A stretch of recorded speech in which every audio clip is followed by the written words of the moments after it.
नमस्कार, the wire में आपका स्वागत है। मैं हूं मीनाक्षी। शो है बात भारत की। इस हफ्ते भारत में बात हुई है आम बजट की, पर आम बजट आम लोगों से कितना जुड़ा है, आम लोगों को क्या मिला है इस बजट में। मेरे साथ बात करने के लिए स्टूडियो में मौजूद हैं द वायर की एडिटर सीमा चिश्ती और द वायर से जुड़े हुए वरिष्ठ पत्रकार संजय के झा। आप दोनों का स्वागत है। सर, पहला सवाल मैं आपसे करूंगी। जिस तरह से आम आदमी को बजट में सबसे आगे दिखाया जाता है कि नहीं, सामान्य जनों के लिए है, आम आदमी की बात आती है सबसे पहले आय की बात आती है, आय के साथ आयकर की बात आती है।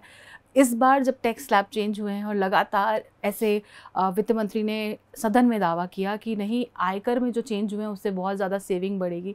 आप जब देखते हैं इसको, हम इतने सालों से बजट्स देखते आ रहे हैं, लगातार हमें लगता है कि सारा का सारा जो दबाव है वो आम जनता पर आ रहा है। जो सैलरीड क्लास है, जो नौकरी पेशा लोग हैं, जिनको एक वेतन अंत में मिलता है एक महीने के, उनके ऊपर आ रहा है और वो टैक्स भी दे रहे हैं, उनकी आय से भी कट रहा है, वो तमाम तरीके के जीएसटी, सेस, तमाम तरीके के टैक्सेस सुविधाओं पर दे रहे हैं। क्या लगता है आपको कि ये जो बजट है ये, और ख़ास तौर पे जो आम आदमी की आय है और जो आयकर स्लैब है, ये किस तरह से प्रभावित करने वाले हैं? देखिए, सिस्टम का सबसे बड़ा सक्सेस ये है कि हम जैसे लोगों को भी ये कन्विंस कर दिया गया कि बजट का आम आदमी से कुछ लेना देना है। ये 2021 की बात कर रहा हूँ मैं जी। लोग खाने के लिए तरस रहे थे, अपने लोगों को अस्पताल में दाखिला नहीं दिलवा पा रहे थे, लाश नहीं जला पा रहे थे, और एक आदमी पर डे 1000 करोड़ कमा रहा था। इन दोनों के बीच बजट कहाँ था? मूक दर्शक था। उस 1000 करोड़ पर डे कमाने वाले की सेवा कर रहा था, या क्रम्स फेंक रहा था आम आदमी के ऊपर? क्या कर रहा था? तो बजट क्या है, पहले हमको ये समझना पड़ेगा। मैं इसको इस तरह से देखता हूँ कि एक कैपिटलिस्ट कॉन्स्पिरेसी है कि आम आदमी भी है इस बजट में। मैं एक कहानी सुनाता हूँ। एक गांव में एक आदमी था, रोज़ सुबह लकड़ी काटने जाता था कुल्हाड़ी लेकर के, लेकिन साथ में एक छोटा सा डिब्बा लेकर के जाता था। लोग देखते थे। लोगों ने कहा, भाई तुम जाते हो जंगल लकड़ी काटने के लिए, ये डिब्बा क्यों साथ ले जाते हो? तो उसने कहा कि मैं जंगल जाता हूँ, थक जाता हूँ लकड़ी काटते काटते, तो सांप आएगा, और मैं सो जाता हूँ तो सांप आएगा और मुझे काट लेगा, तो इस डब्बे में नेवला है, वो मुझको बचाएगा। तो लोगों ने कहा, भैया सांप तो काल्पनिक है, सांप कब आएगा, कब काटेगा? तो उसने डब्बा खोल के दिखाया, डब्बा खाली था, और नेवला भी काल्पनिक था। तो ये जो हमारा जो एस्पिरेशन है ना कि बजट से आम आदमी को कुछ मिलेगा, ये डिब्बे का नेवला है। सांप असली है, महंगाई का सांप, बेरोजगारी का सांप, एक्सप्लॉयटेशन का सांप, इनजस्टिस का सांप, लेकिन नेवला नहीं है हमारे पास। ना उसका इल्यूजन है। हम लोग क्रिएट करते हैं एक इल्यूजन कि नहीं, नेवला है आपके पास, कुछ हो जाएगा। नहीं तो हमारे एस्पिरेशन है कि हम वर्ल्ड विश्व गुरु बन रहे हैं। हमारे वेजेस स्टैग्नेट कर रहे हैं 6 साल से। 12 लाख करोड़ अडानी ने एक साल में कमाया कोविड के समय में। तो ये कौन सा बजट का क्या रोल है कि 84 करोड़ इंडियन सिटीजन्स, उसका इनकम डिक्लाइन कर रहा है, लगातार डिक्लाइन कर रहा है। और यहाँ लोग 12 लाख करोड़ रुपए कमा रहे हैं। हमारे पास जितने बिलियनर्स थे वो तिगुना हो गए। तो ये कौन सा सिस्टम है जहाँ बिलियनर्स को बिलियंस कमाने का फैसिलिटेट हो रहा है, और जो गरीब आदमी है, हर रोज़ लाखों जॉब्स लॉस हुए कोविड के समय में। तो हमको मन बहलाना है तो हम बजट की बात कर सकते हैं और उसमें आम आदमी को भी ला सकते हैं, लेकिन अब ये समय आ गया। देखिए, हमें कुछ लोग कहते हैं पैराडाइम शिफ्ट की ज़रूरत है कि हमको प्रो पुअर सब कुछ करना पड़ेगा। मैं नहीं मानता कि पैराडाइम शिफ्ट की ज़रूरत है। हमको एक नई सोच की ज़रूरत है। इकोनॉमी को कैसे हैंडल किया जाए, ये हमको फिर से सोचना पड़ेगा और देखना पड़ेगा कि क्यों ऐसी स्थिति आ गई कि बिलियनर्स बढ़ते जा रहे हैं।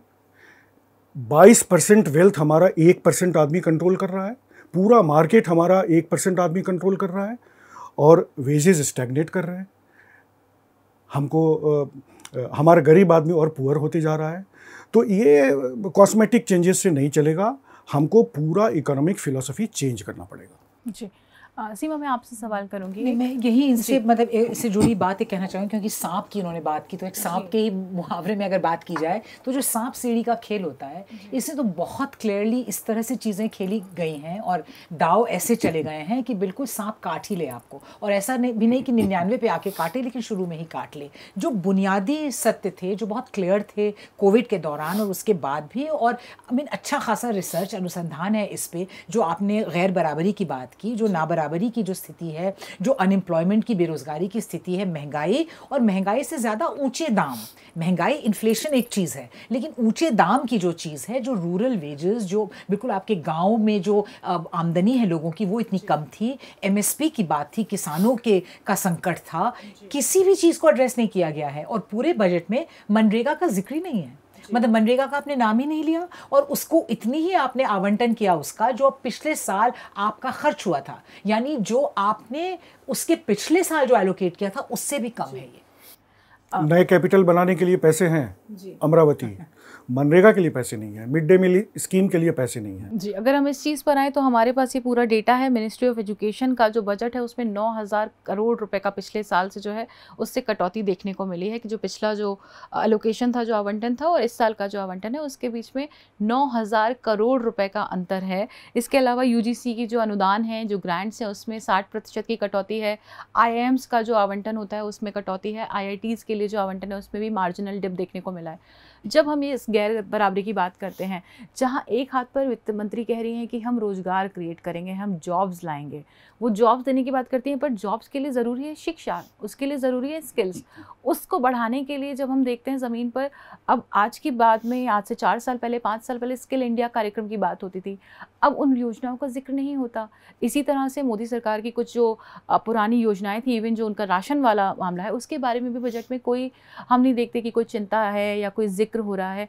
आप इसे किस तरीके से देखेंगे कि एक तरफ आप कहें कि नहीं आप जॉब्स देंगे, पर दूसरी तरफ आप शिक्षा का बजट जो है, जहां से आप स्किल आएंगे, जहां से आप ऐसा युवा तैयार करेंगे जो इंडस्ट्री में काम कर सके, आप उसके ऊपर खर्च करने को तैयार नहीं है। हाँ, ये तो खतरे की घंटी है भारत के लिए, जहाँ पे डेमोग्राफी आपकी ऐसी है कि सबसे ज़्यादा मतलब युवा जो आपकी पॉपुलेशन है, जिसकी ज़रूरत है जॉब स्किल्स की, और दुनिया की बात है ये, आप सबसे मतलब सबसे ज़्यादा संख्या, जनसंख्या आपके देश की, आप चीन के आगे हो गए हैं। हालांकि सेंसस नहीं हुआ अभी तक, लेकिन जो भी आंकड़े हमको यूएन वगैरह बता रहे हैं, ये तो एक ऐसा वक्त है, हमारी जो यंग युवा पॉपुलेशन है उसको आप अच्छा खाना, अच्छी शिक्षा, अच्छी सोच देंगे, तभी तो आपका भविष्य तय होगा। तो ये जो आपने पूरे आंकड़े गिनाए, यानी जो रियल जो स्पेंड है उसमें कमी, ये तो भूल जाइए, आपके इन्फ्लेशन पे अगर हम लोग लगाएंगे तो उसमें कितना, और हम नंबर्स की बात ना भी करें, पर हम एक बिल्कुल समझने के तौर पर बात करें। हाँ, तो आप शायद नहीं चाहते हैं कि लोग सोचें, जो लोग मतलब जो विवेचना करें सिचुएशंस की, जो अंडर ग्रेजुएट हैं वो पोस्ट ग्रेजुएट डिग्री करें, स्कॉलरशिप्स दें, हर तरह से मतलब उस जकड़न की एक वो दिखाई देती है। और मुझे लगता है जो आपने कहा कि स्किल्स, पहले ये शगुफा फेंका गया कि हम स्किल करेंगे, एजुकेशन इंडिया एक योजना, स्किल इंडिया प्रॉपर और बिल्कुल बड़े तामझाम से शुरू हुई थी, और कई उसका बहुत जिक्र हुआ था उसका। उसमें क्या किया आपने? अब आप ये कह रहे हैं औसतन हर कंपनी 20,000 इंटर्न्स लेगी। अब आप किस तरह की अपेक्षा कर रहे हैं कि ये टॉप कंट्री जो कंपनीज हैं, क्या सोच है आपकी? उसके लिए कुछ थोड़ा शायद सपोर्ट सरकारें देंगी, एम्प्लॉयमेंट लिंक्ड इंसेंटिव्स वगैरह की बात की है, लेकिन इसका रोड मैप क्या है? और इसकी, जैसा कि संजय कह रहे थे, कि इसकी सोच क्या है? अगर आप सोच कर एक प्लान करके, लेकिन ये तो ऐसी सरकार है जिसको तो प्लानिंग और योजना से ही मसला है, उन्होंने योजना आयोग को ही ख़त्म कर दिया है। जी, जो आपने इंटर्नशिप की बात की उसमें आंकड़ा दिया गया है 1 करोड़ युवाओं को 500 टॉप कंपनीज में इंटर्नशिप दी जाएगी। हम लोग सभी एक इंडस्ट्री में काम करते हैं और हम जानते हैं कि कई बार इंडस्ट्रीज़ में, खासतौर पे मीडिया में भी अनपेड इंटर्नशिप्स होती हैं। आप अगर कह रहे हैं कि आप एक बार अलाउंस देंगे, पर वो अलाउंस 5,000 रुपये, अगर किसी भी, दिल्ली छोड़िए, आप किसी भी 2 टियर या 3 टियर सिटी में भी रह रहे हैं, वहाँ पर अगर आपको 5,000 रुपये का मंथली अलाउंस मिल रहा है महीने का, मुझे नहीं लगता वो कहीं से कहीं तक भी आपकी जॉब की ज़रूरत या आपके घर बार की ज़रूरतों को पूरा कर पाएगा। या इसमें ये इस तरह की कोई सोच हो, पता नहीं संजय का क्या मानना है इसमें, कि भाई आप या तो प्रॉपर ट्रेनिंग दें, क्योंकि इंटर्न तो एक लूज चीज़ होती है, अप्रेंटिस एक अलग चीज़ होती है। जब आप ज़्यादा इंटीग्रेटेड होते हैं उस सिस्टम में, इंटर्न तो एक बहुत लूजली हेल्ड, इनफैक्ट इंटर्नशिप का जो पूरा फ़लसफ़ा है और उसको चलाने का जो पूरा तरीका है भारत में, उसमें तो ज़्यादातर उनको 5,000 रुपये भी नहीं मिलते हैं। वो तो फ्री लेबर एक तरह से उठाने का, अपना काम करवाने का एक तरीका है। जब हम पढ़कर निकले थे तो हमारी इंटर्नशिप, जो मैं अपने बात करूं तो हमने अनपेड इंटर्नशिप्स की थी, गुजारा तो नहीं हो सकता था, क्योंकि अगर स्टाइपेंड भी मिलता तो वो स्टाइपेंड बहुत छोटी रकम होती है, उसमें आप सोच भी नहीं सकते कि आप अगर किसी दूसरे शहर में रह रहे हैं तो अपना किराया भी भर सकते हैं उससे। तो ये जो आइडिया है कि आप युवाओं की नौकरियों को सिर्फ इंटर्नशिप पे बेस कर दे रहे हैं। इंटर्नशिप एक अवधि की होती है, एक निश्चित अवधि होगी, पर क्या वो इंटर्नशिप किसी एम्प्लॉयमेंट में तब्दील हो सकेगी? कितना फिजिबल लगता है आपको ये जो सपना दिखाया गया है? अनएम्प्लॉयमेंट का जो क्राइसिस है, इसको सरकार समझना नहीं चाहती है। ये जो इंटर्नशिप वाला जो स्कीम आया है, ये एक नीजक रिएक्शन है।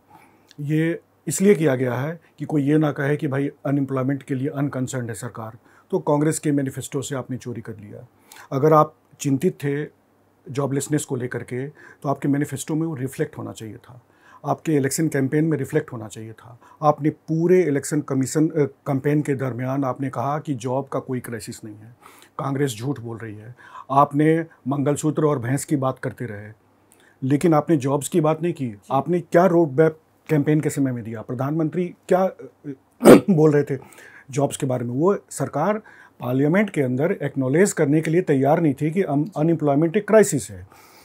अब अनएम्प्लॉयमेंट को जब तक आप फंडामेंटल लेवल पर ट्रीट नहीं करेंगे तो ये इंटर्नशिप वगैरह, ये कॉस्मेटिक चेंजेस से कुछ नहीं होगा। अब आपको मैन्युफैक्चरिंग पर जोर देना चाहिए। आपने पूरा 10 साल बिता दिया सप्लाई साइड इकोनॉमी पर ये करने के लिए, जॉब्स कहीं क्रिएट नहीं हुए। आप नोटबंदी ले आए। नोटबंदी क्या था? एक दौड़ते भागते इकोनॉमी को आपने पीठ में छुरा भोंका और उसके बाद वो पेशेंट कभी खड़ा नहीं हुआ। आपने इकोनॉमी को डिरेल किया। उसके बाद एमएसएमई सेक्टर को आपने बुरी तरह, इनफॉर्मल सेक्टर को बुरी तरह से आपने डैमेज किया। 10 साल के बाद पहली बार हम एमएसएमई पर कंसर्न देख रहे हैं फिनांस मिनिस्टर का। तो आपने स्किल इंडिया और मेक इन इंडिया की बात की। आप 10 साल में मेक इन इंडिया कहाँ पहुंचा है उसका रिपोर्ट कार्ड क्यों नहीं देते? क्या मेक इन इंडिया, ये सारी हम जितनी भी मैंने जैसे कहा कि जो भी फ्रेंचाइज योजनाएं जिनको कहा जाता था, उन सब के बारे में अब कोई बात नहीं होती। और जैसा कि योजना आयोग को ख़त्म कर दिया गया, हमारे पास डेटा भी नहीं है, आरटीआईज के जवाब नहीं मिलते हैं, आधी से ज़्यादा सूचनाएं जानकारियाँ छिपाई जाती हैं। तो हमें नहीं पता कि 10 साल पहले जो तामझाम और एकदम ढोल धमाके बजाकर जो योजनाएं शुरू करी जा रही थी, उनका क्या हुआ है? देखिए, ये इस सरकार के साथ ये ट्रेजेडी है कि ये पॉलिसी को गिमिक्स के रूप में हैंडल करते हैं। नरेंद्र मोदी जितने एक्रोनिम्स बोलते थे, फार्म टू फोर्क, टॉप, ये सारे वो टेम्पररी इफेक्ट के लिए बोलते हैं। वो मज़ा आ जाता है उनको, तालियां मिल जाती हैं, न्यूज़पेपर में हेडलाइन चला जाता है, उसके बाद उसको भूल जाते हैं। कोई पॉलिसी इम्प्लीमेंटेशन नहीं होता। आप पिछले 3-4 साल से जो एक वर्ड सुन रहे थे बजट में, वो था गति शक्ति। व्हाट हैपेंड टू गति शक्ति? इस बार गति शक्ति नहीं है। और वो गति किस चीज़ में हुआ? ये 2-4 कॉरपोरेट लोग की संपत्ति 4 गुना हो गई, गति उसमें इस्तेमाल हो रही थी कि जो मिडिल क्लास के वेजेस हैं वो स्टैग्नेट कर रहे हैं, गरीब और पुअर होते जा रहा है, उसमें गति क्या इफेक्ट डाल रहा था?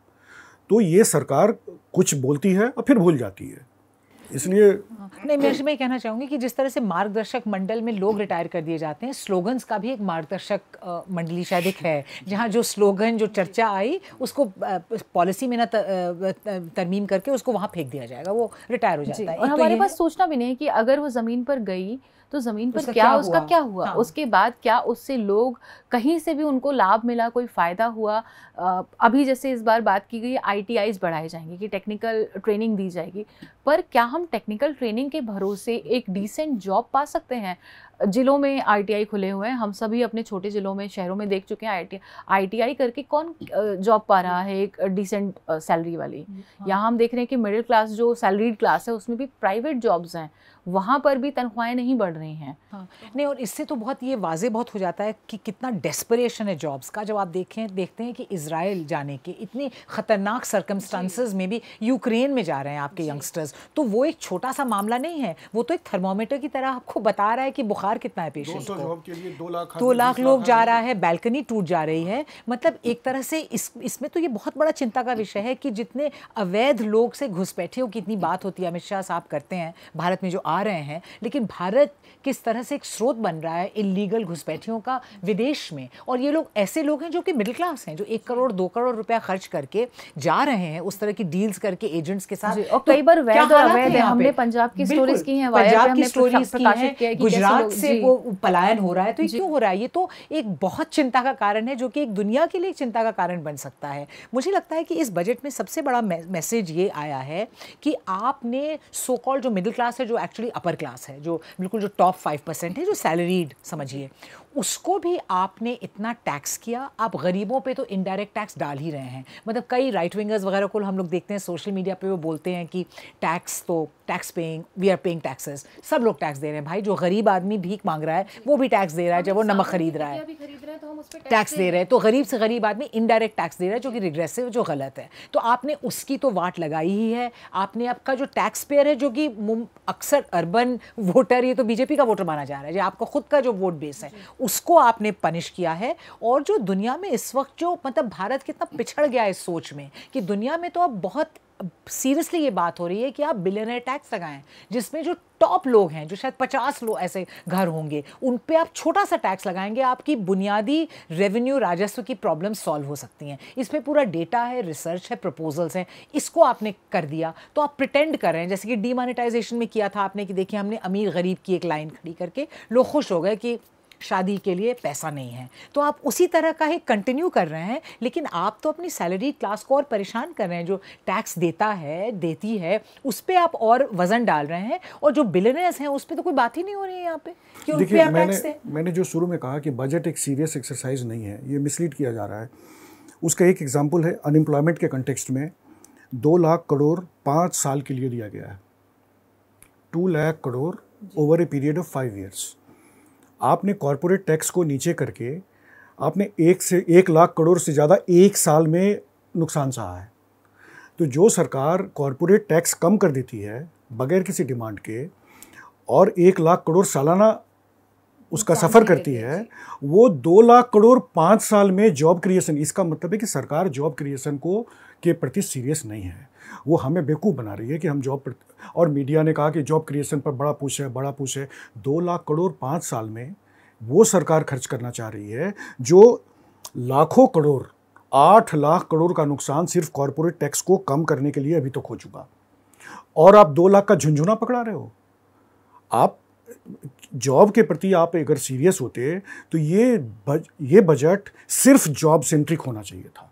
फंडामेंटल चेंजेस करने चाहिए थे। और इसी में मैं जोड़ना चाहूँगी कि जॉब से जुड़ा हुआ ही जो सबसे बड़ी चीज़ है वो है शिक्षा, वो है स्किल्स। आप चाहते हैं कि लोग पढ़ लिख कर आगे आएँ, तो आप पढ़ाई लिखाई पे, जो एक बहुत बड़ा क्रिटिसिज्म इस बार हो रहा है, जिसमें शिक्षाविद कह रहे हैं कि जो एजुकेशन का बजट है इसमें आपने यूजीसी की ग्रांट्स घटाई। यानी कि यूजीसी जिस तरीके के वजीफे दिया करती थी, जिस तरीके की स्कॉलरशिप से पढ़ के मार्जिनलाइज वर्गों के बच्चे आगे आया करते थे, वो सब खत्म हो जाएगा। और हमने पिछले 2-3 सालों में देखा भी है कि कैसे जो मार्जिनलाइज स्टूडेंट्स के लिए या माइनॉरिटी स्टूडेंट्स के लिए स्कॉलरशिप्स थी, वो सब बंद की गई हैं। यानी कि आप एक वर्ग विशेष को आगे बढ़ाना चाहते हैं, क्योंकि फिर वो वर्ग जो पढ़ सकता है, जिसके पास इतना, क्योंकि हमने देखा है कॉलेजों की फीस में भी बेतहाशा बढ़ोतरी हुई है पिछले कई सालों में। जब यूजीसी के पास पैसा नहीं है तो यूजीसी उस स्कॉलरशिप को बंद करेगा, तो बच्चे वहाँ आए नहीं। जी नहीं, देखिए ये तो पूरा हम जब देख रहे हैं कि सारी चीज़ें अंत में जो भुगतने वाला है वो है आम आदमी, जिसके लिए आम बजट पेश किया गया है। नहीं, देखिए पब्लिक एजुकेशन पे तो पूरा अटैक, और एक टाइम से चल रहा है, सिलसिलेवार चल रहा है ये। और इसमें पूरा शायद जिम्मेदारी हम मोदी जी की नहीं दे सकते, उनकी सरकार की नहीं दे सकते, पहले से चल रहा था। लेकिन अब जिस पेस से और जिस शिद्दत से ये हो रहा है कि आपने पूरी तरह से प्राइवेट यूनिवर्सिटीज़, वो गेटेड यूनिवर्सिटी जहाँ कोई स्टूडेंट इलेक्शन नहीं होता है, कोई उसमें कोई उमंग नहीं है, कुछ नहीं है, बस आप एक डिग्री लें, जिसकी वजह से पूरे कोचिंग सेंटर्स आपके, तो ये तो पूरा उस पूरी इकोनॉमी नेक्सस से लिंक्ड है। जिसमें सिर्फ जो लोग पे कर सकते हैं, जिनके माँ बाप पैसे दे सकते हैं या जुटा के पैसा दे के वो करें। तो ये जो पब्लिक एजुकेशन पे जो अटैक है, ये तो इसका तो नुकसान और खामियाजा तो हमें आगे चल के, और इसमें चीन मीन की बड़ी बात होती रहती है, लेकिन जिस तरह से चाइना ने हर जगह इस तरह के क्रैम स्कूल्स, यूके में भी होते थे।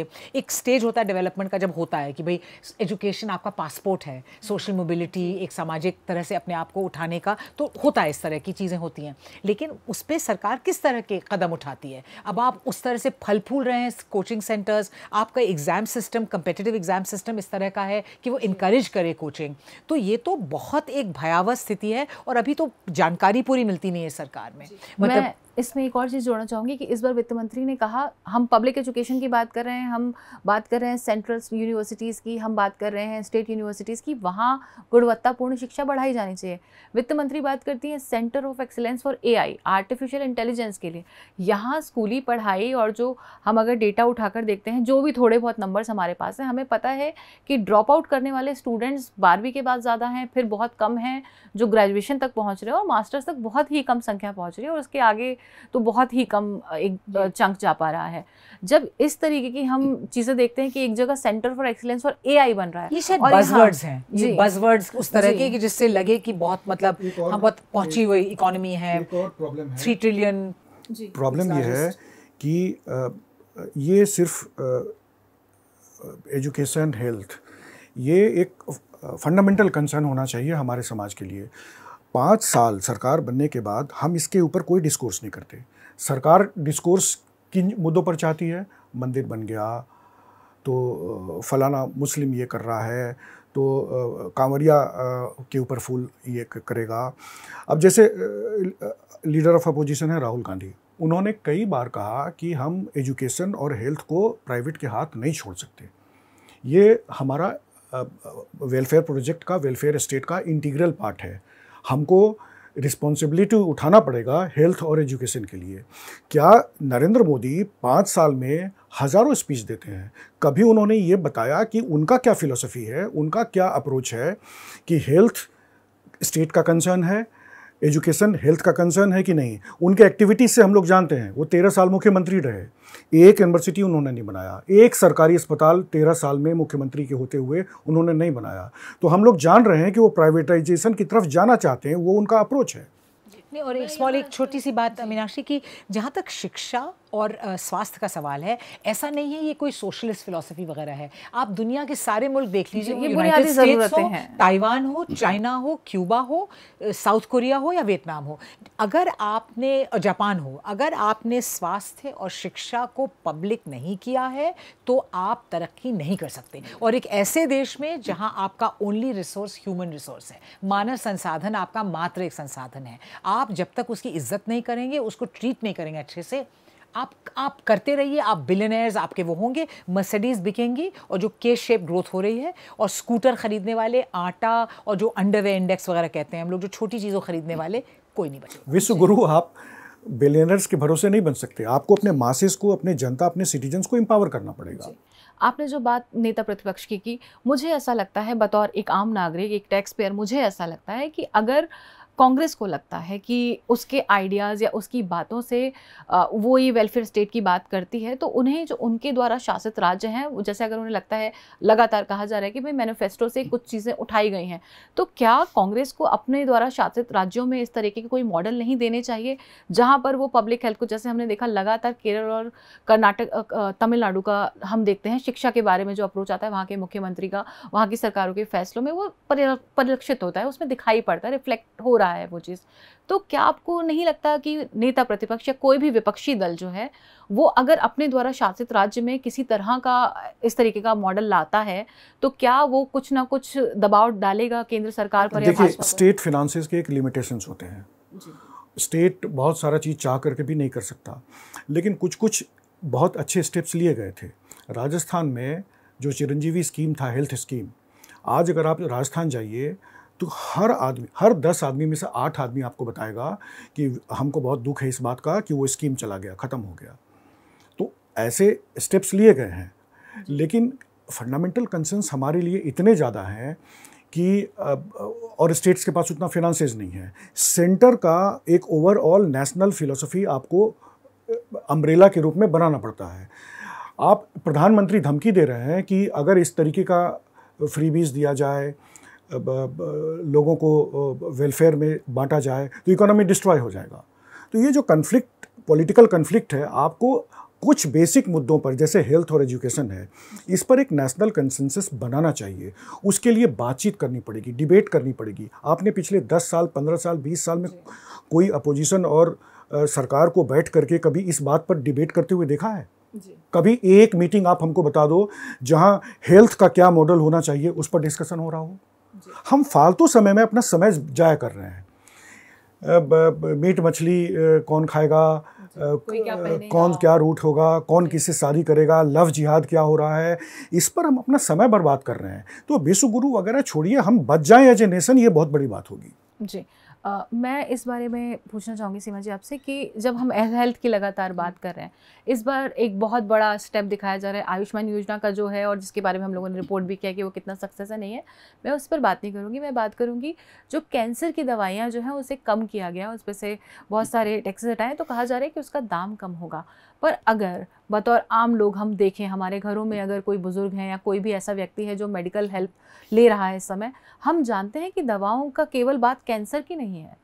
तो ये जिस प्राइस कंट्रोल करने का ढिंढोरा पीटा जा रहा है, ये तो हर बीमारी के लिए सीमित होना, हर बीमारी में होना चाहिए, ना केवल एक किसी बीमारी के लिए सीमित होना चाहिए। हाँ, नहीं, बिल्कुल आप सही कहा आपने कि सिर्फ कैंसर नहीं, इनफैक्ट भारत में तो हर तरह की और बीमारियों का, और ये डेटा है इस पे कि जो इंसिडेंस है डायबिटीज़ का, हार्ट, कार्डियोवैस्कुलर डिजीज़ का और का बढ़ता जा रहा है। और दिल्ली जो कैपिटल सिटी है आपकी, यहाँ पे आप डॉक्टर्स को पूछ लीजिए, वो आपको बताएंगे कि कैलेंडर में महीने के नाम की जगह बीमारी का नाम लगा सकते हैं कि अब डेंगू चल रहा है, आज आपको टेस्ट कराने की जरूरत है, आपको टाइफाइड हो गया है। ये कितनी शर्म की बात है। यहाँ की एयर क्वालिटी जो बुरी है, तो ये जो एक इंश्योरेंस का पूरा जो मॉडल है, और यहाँ इस बात पे जोर देना जरूरी है कि आयुष्मान योजना जो है वो केवल हॉस्पिटलाइजेशन इंश्योरेंस, हाँ वही मैं कहना चाह रही हूँ कि, और वो भी इंश्योरेंस का पैसा अल्टीमेटली प्राइवेट निजी अस्पताल को जाएगा। इंश्योरेंस कॉम्प्रिहेंसिव हेल्थ केयर नहीं है। यूनिवर्सल हेल्थ केयर जो हम कह रहे हैं वो साफ पानी से जुड़ा हुआ है, वो आपके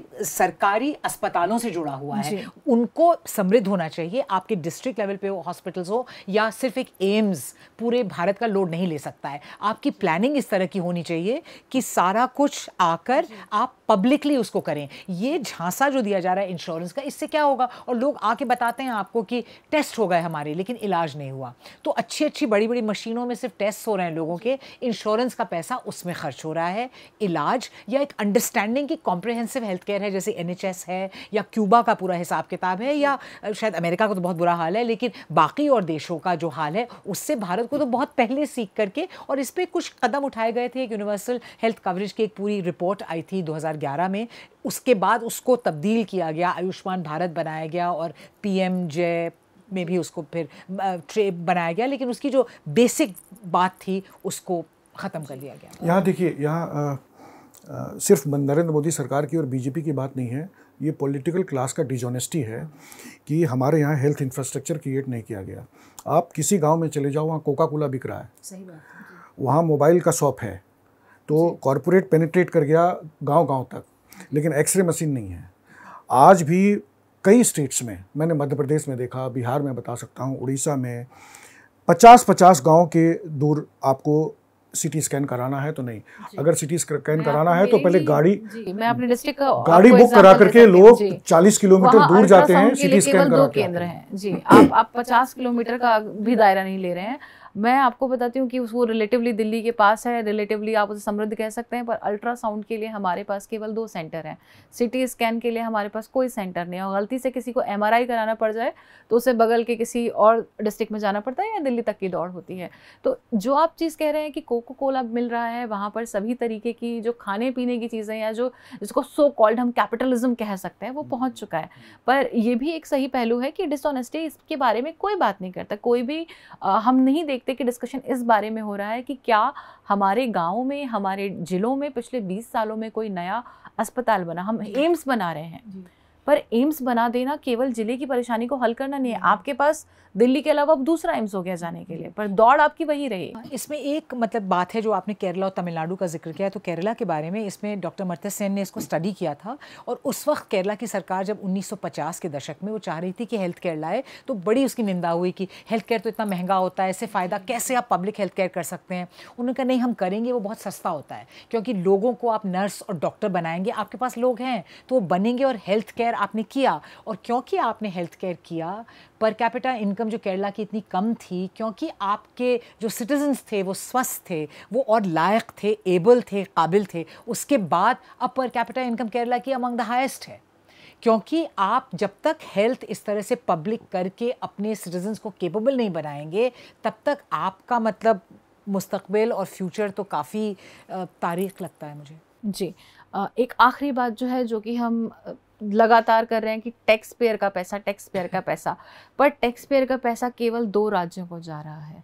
ये लगातार जो आरोप लगाया जा रहा है कुर्सी बचाने के वाला बजट है, कुर्सी बचाओ बजट। जी, तो ये आप कैसे इस तरीके इसे देखेंगे कि कैसे हम जो गैर बराबरी की बात हम कर रहे हैं कि वो गैर बराबरी, वो जो नाइंसाफ़ी का भाव इस बजट के साथ में आया है, वो केवल सीमित नहीं है चीज़ों में, सुविधाओं में, वो हमें यहाँ भी दिखता है। आप एक राज्य को छोड़ देते हैं, उसके बगल के राज्य को इतना कुछ देते हैं, फिर एक राज्य में वहाँ, क्योंकि वहाँ का एक नेता आपके साथ है और उसका एक ड्रीम प्रोजेक्ट है, हम उस ड्रीम प्रोजेक्ट में नहीं जाते कि उसकी फिजिबिलिटी कितनी है, उसकी ज़रूरत कितनी है। ये जो टैक्स पेयर का पैसा, जिसको लेकर लगातार जो सरकार के समर्थक हैं, ख़ासतौर पे ट्विटर वगैरह पे सीधे किसी भी चीज़ में सबसे पहले जो कोट करते हैं कि टैक्स पेयर का पैसा है, ये टैक्स पेयर का पैसा जो है वो कैसे 2 ही जगह सेंट्रिक हो रहा है? देखिए, बहुत दिनों से किसान आंदोलन कर रहे थे और एमएसपी का डिमांड कर रहे थे, तो एमएसपी वर्ड नरेंद्र मोदी के दिमाग में बैठा हुआ था, तो उन्होंने एमएसपी का पॉलिटिकल कंटेक्स्ट देख लिया और नायडू को और नीतीश को एमएसपी दे दिया, मिनिमम सपोर्ट प्राइस उनको मिल गया। जी, ठीक है, किसान को नहीं मिला। अब सवाल ये है कि ये किसने तय किया, या ये कौन तय करेगा कि एमएसपी किसान को मिलेगा या चंद्रबाबू नायडू और नीतीश कुमार को मिलेगा। ये जो टैक्स पेयर का पैसा है, ये पब्लिक पैसा है, और पब्लिक एक्सचेकर में अब हमारे पास एक फिनांस कमीशन है।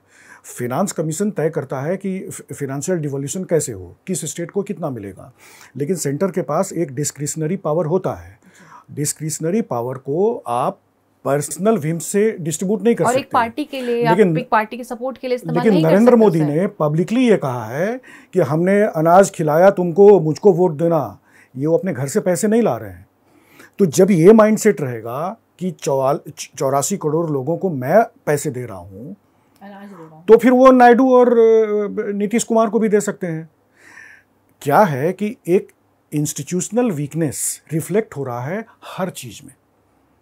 जब आपको ये समझना पड़ेगा कि इंडिविजुअली पर्सनल विम्स पर आप ये नहीं तय कर सकते कि हमको सरकार बचानी है तो हम दूसरे स्टेट्स के साथ अन्याय कर देंगे, ये आप नहीं कर सकते। अच्छा, इससे क्या होगा, हमारा जो फेडरल स्पिरिट है वो वीकन होगा, लोग प्रोटेस्ट करेंगे और ऐसी स्थिति बन जाएगी कि हमेशा स्टेट और सेंटर के बीच में कन्फ्लिक्ट होगा। नरेंद्र मोदी कोऑपरेटिव फेडरलिज्म की बात करने आए थे। कोऑपरेटिव फेडरलिज्म पर जितना अटैक नरेंद्र मोदी ने किया उतना किसी सरकार ने नहीं किया। जैसे मैं 2 बातें, अब इसमें 2 आंकड़े आपके तहत लाना चाहूँगी आपकी नज़र में, कि एक तो ये जो आपने कहा कि भाई जो आपको स्टेट्स को देना है, जो वित्तीय आयोग ने तय किया है 42%, उसका सिर्फ 31% मिल रहा है राज्यों को, और इस तरह से आपने उसको आवंटित किया है बिल्कुल ही विम्सिकल वे में कि मैं जैसे राजा बांटता है चीज़ों को, या अनाज फेंकता है या वो फूल फेंकता है, उस तरह से आपने किया है। नंबर 2, जो कंट्रीब्यूशन है, जो इंडिविजुअल्स हैं, जो लोग हैं जो इनकम टैक्स दे रहे हैं, वो कॉर्पोरेट टैक्स से कहीं ज़्यादा है। और ये जो नाबराबरी है जो पिछले कुछ सालों से चल रही है, ये जो डाइवर्जेंस है, ये बहुत ख़तरनाक है, क्योंकि कॉर्पोरेट्स को आपने टैक्स हॉलिडे दे रखा है। 5 साल पहले आपने उनको टैक्स ब्रेक दी, और वो 8.7 लाख करोड़ किसी ने निकाला उसका, कि उतना उसका आपको लॉस हुआ है राजस्व को, जो आपका सरकारी वो कोष है उसको, और उसका आप उठा रहे हैं जीएसटी से और इनकम टैक्स से। तो ये दोनों चीज़ें बहुत ही नाबराबरी की तरफ वो इंगित करती हैं, और ये आगे चलकर इसमें कोई बहुत बड़ा फ़ायदा उसी सरकार को नहीं होगा, क्योंकि आप पूरा कंजम्पशन, पूरा जिस पे इकोनॉमी चलती है और पैसा फ्लोट करता है, उसको आप ख़त्म कर देंगे। अच्छा, क्या दिया है ये भी एनालाइज करना चाहिए। बिहार को दिया है sports infrastructure, tourist destinations, temple corridor, ये बिहार को नहीं चाहिए। बिहार को शिक्षा चाहिए। बिहार को के फंडामेंटल कंसर्न्स हैं। आप बिहार को एग्रो बेस्ड इंडस्ट्रीज दे देते, आप 5 साल का टैक्स हॉलीडे दे देते। ये क्या IAS ऑफिसर्स को, जो प्लानर्स हैं, उनको नहीं पता है। लेकिन क्या है कि इनके दिमाग में जो कोर कंसर्न्स हैं वो पीपल वेलफेयर नहीं है। इस चीज़ को हमको समझना पड़ेगा। इसलिए बार बार मैं बजट के सीरियसनेस पर सवाल उठा रहा हूँ। जी, तो हम कहीं ना कहीं ये समझ सकते हैं कि बजट आम नागरिकों को कमज़ोर ही कर रहा है, कहीं से उन्हें ताकत नहीं दे रहा है, और ये इवेंचुअली जाकर, आखिरकार में जाकर, ये सरकार के लिए ही नुकसानदायक साबित हो सकता है। आप दोनों कार्यक्रम में शामिल हुए, आपका शुक्रिया। नमस्कार। द वायर के और वीडियोस देखने के लिए सब्सक्राइब करें और बेल आइकन पर क्लिक करें। स्वतंत्र पत्रकारिता की आर्थिक मदद करने के लिए डिस्क्रिप्शन में दिए गए लिंक पर जाएं और अपनी राशि चुनें।